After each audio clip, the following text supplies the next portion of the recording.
Guess I get to see it with my own eyes.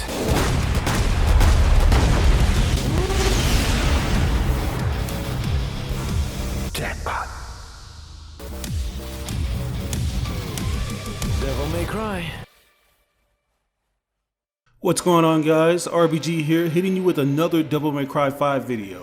It's been a few days since the game's release, so I think I've given the viewers plenty of time to experience the game for themselves before I start putting out spoilerish uploads. A few days ago, we talked about how Dante obtained the Balrog gauntlets.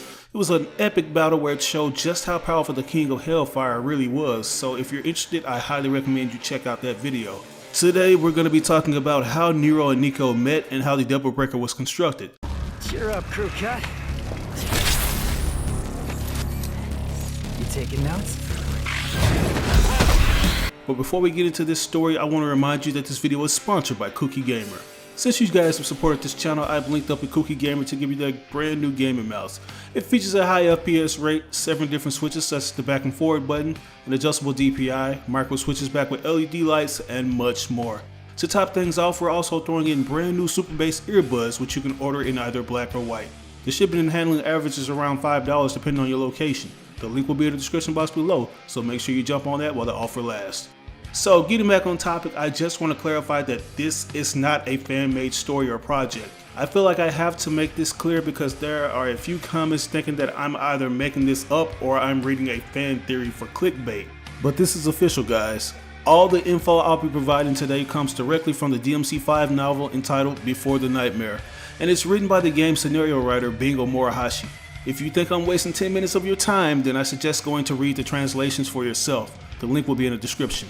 But anyways, I wanted to talk about how Nero and Nico met and what went into creating the Devil Breaker, because it was never really addressed in any of Nico's reports in the game. We only get brief descriptions on what went into making some of the weapons. So let's take a deep dive into how this partnership was formed and a more in-depth explanation behind Nero's new Devil Breaker. Our story takes place in a bar. Nico meets with Occult Times magazine journalist Jeffrey Turner, who wrote an article on Fortuna's destruction 5 years ago to discuss the event. While the article may have exaggerated the truth and has some falsehoods, she gathered that most of what was written was true. Jeffrey explained that he tried investigating the Order of the Sword, but locals are weary of outsiders and only knows low-ranking members are left. Nico states that she also looked into Fortuna's incident and got the same reaction for being an outsider and was unable to investigate places due to many of them being off limits. Jeffrey tries to make a toast with her and picks up his glass, but she ignores him and goes back to the magazine. He sighs and puts his glass down. Nico shows Jeffrey a picture of Fortuna covered in rubble, and in this picture is a young man whose face is concealed, and Jeffrey informs her that this man's name was N. Nico asked if this N seemed like a member of the Order, and Jeffrey said that he did, but he had departed from them. So she asked for his name because she wants to meet this N guy. While initially apprehensive, Jeffrey relents since his career is dwindling and tells her that his name is Nero. Nico also asks if he has a surname, but Jeffrey says he doesn't know. He then asks Nico why she's going to Fortuna. She replies, "I'm aiming high," as in aiming for the stars. She drops her bourbon in her beer glass, sinks it in one drink, gives a big smile and leaves. As she's leaving, she lets Jeffrey keep her article copy as a memento since it was the first one he wrote. He wonders if he's heard the name Goldstein before, but he's too drunk to remember. Meanwhile, in Fortuna, Nero is trying to fix Red Queen in the garage as he struggles to get it to rev up properly. He playfully speaks to the sword and asks if it's pouting. While he's tending to that, Julio, one of the orphans he and Kyrie are caring for, says that there is a strange woman outside. Nero asks what makes her so strange. Does she have 3 eyes and no nose? And Julio replies that it's not her appearance that's weird, it's the fact that she says she's searching for Nero. Due to the Order of the Sword incident, Nero is wary of strangers as occult reporters, novelists, etc. come into the city for details, but he can't tell them the truth. Julio says that the woman has dark skin and glasses. Believing this woman to be Gloria, Nero asks Julio if her hair is white. Julio says that her hair is black and frizzy. Overhearing this, Nico yells, "Who has black frizzy hair, you stupid brat?" and barges to the front of the garage. Julio then points to her and Nico says, "It's rude to point, brat." Julio would normally retort, but Nero tells him to go to Kyrie with a serious face, so he listens. He then asks what business Nico has while hiding his Devilbringer from her. He feels that the Devilbringer bestowed him with great demonic power and he uses it to protect the person that he loves. While he used to be sick of its ugly appearance, he is now grateful for it.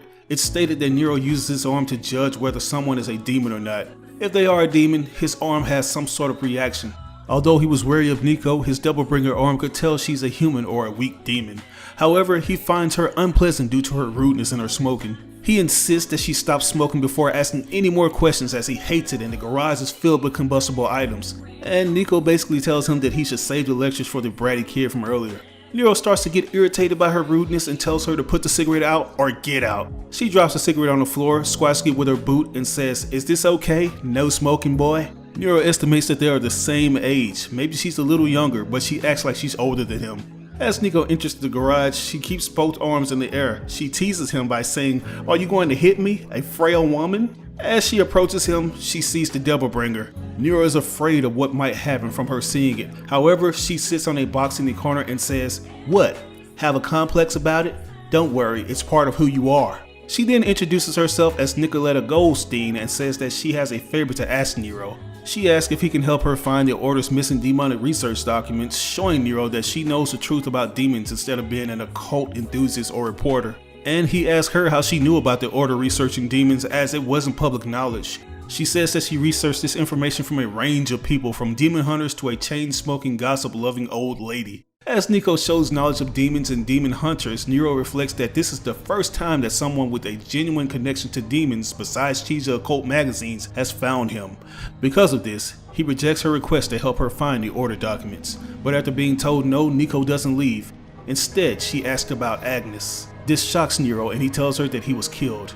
Nico, with an air of loneliness, says that she'd heard about that rumor. Nero asks, "How do you know that asshole?" And Nico says that that's her biological father.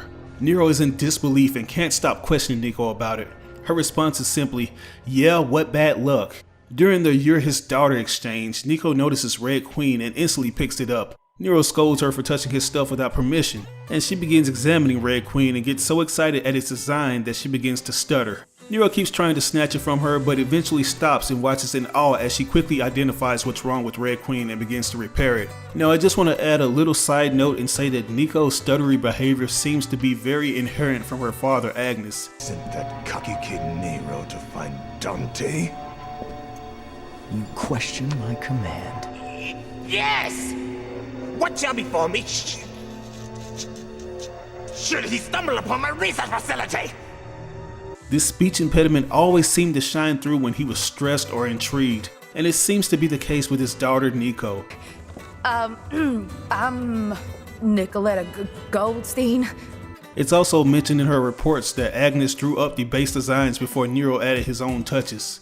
But anyways, as Nico repairs Red Queen and says to it, "Baby, how are you doing?" she tests it out by revving it, but its power knocks her to the floor. While Nero thought she'd get angry, she smiles and dusts herself off. She says that the Red Queen is very rowdy but a cutie. After repairing Red Queen, Nero is indebted to Nico. He decides to show her the Order's documents, and this makes her smile from ear to ear. She tells him that from now on, he's allowed to call her Nico. Fast forward a year later, Nico has been living in Fortuna and is helping Nero refurbish the Devil May Cry van. Due to not having a lot of money as well as spending it only on necessities and items and having little work in Fortuna, Nero and Kyrie hopes the van will allow Nero to travel out of town for jobs and earn more money to support themselves and the orphans they take care of. At dinner time, Nico goes ahead and joins the table with Kyrie and the three orphans, but soon hears Nero's warning Kyrie to stay back and his scream from the garage. The girls go to check on Nero, only to see that his Doublebringer arm has been ripped off and a cloaked figure with vacant eyes leaving the scene. The scene in the garage sends shivers down Nico's spine. The garage is covered in blood and Kyrie is screaming Nero's name while holding him. Nico yells at him that she only left him alone for a few minutes, but he simply didn't reply. The man who usually returned her insults was staring at her with vacant eyes. She tells Kyrie to call a doctor. Realizing that the culprit could still be around, she pulls blue rolls from Nero's holster to protect them. She then takes a wire from the toolbox and wraps it around Nero's stump to try to stop the bleeding. While doing that, she threatens whoever did this out loud, saying that she'll crack their skull like a walnut. She wonders what the mysterious figure wanted with Nero's arm, and suddenly recalls reading about the Yamato in Agnes' research documents. Agnes recovered fragments of the Yamato on a coast on the outskirts of Fortuna. She recalls talking about the Yamato with Nero, and Nero tells her that it belonged to Dante's older brother. She asks where it was now since it must be powerful. She'd love to research it. And Nero asks her if she'd like to see a magic trick and makes Yamato appear from his arm. And seeing the sword makes her stutter with excitement. Nico asks how he did that and he says he doesn't really understand, but it's stored in his arm. He tells her that she can't research it because it's too dangerous. Nico then recollects her thoughts and deduces that the aim of the person who attacked Nero was to take the Yamato rather than kill him. Fast forward several days later, an investigation begins with the seeds of a demon tree taking root in Redgrave City. As this hellish incursion starts to take over the city, Nero arrives with Nico in their newly refined GMC van, but without the use of his devil bringer, Nero realizes that he isn't as helpful as he thought, being what Dante considers dead weight. Nero and V both manage to escape as debris blocks the path to Urizen and they reunite with Morrison. They explain to Morrison that Dante lost just as tentacles start sprouting from the ground attacking people. V warns Nero and Morrison that they have a month before the end of the world and that Nero must be stronger in the meantime. Agreeing to regroup in a month, Nero chooses to head back to Fortuna while V stays in Redgrave City to collect information. When Nero returns to Fortuna, he asks Nico to make him a prosthetic arm. Nico, being one step ahead of him, discusses her idea. Her initial idea was an enhanced prosthesis with a creation time of 6 months, and Nero tells her that he needs a powerful arm within 1 month. She finds this time frame absurd. While arguing with Nero the next day, Nico expresses her desire to meet and help Dante, having heard stories about him. When Julio informs them that demons have appeared in Midas Forest, Nero goes to deal with them and Nico comes along to study how Nero fights. During the fight, Nero takes a quick glance at Nico. While looking petrified, she stands absolutely still. He realizes that she knows from Agnes's research documents that Blisses cannot see, so she's making sure not to make any noise to alert it to her presence. So he tries to distract the Blitz enough to give Nico an opportunity to escape. However, instead of escaping, she scribbles something on a memo pad. She then shows it to Nero. I got an idea, I'm a genius. And Nero yells, are you serious? He feels he has no chance but to start attacking using Red Queen as he revs it up to create more noise for distraction. He attacks the Blitz with his sword and electricity surges through his body. He groans in pain but continues attacking, and it's enough to kill the Blitz.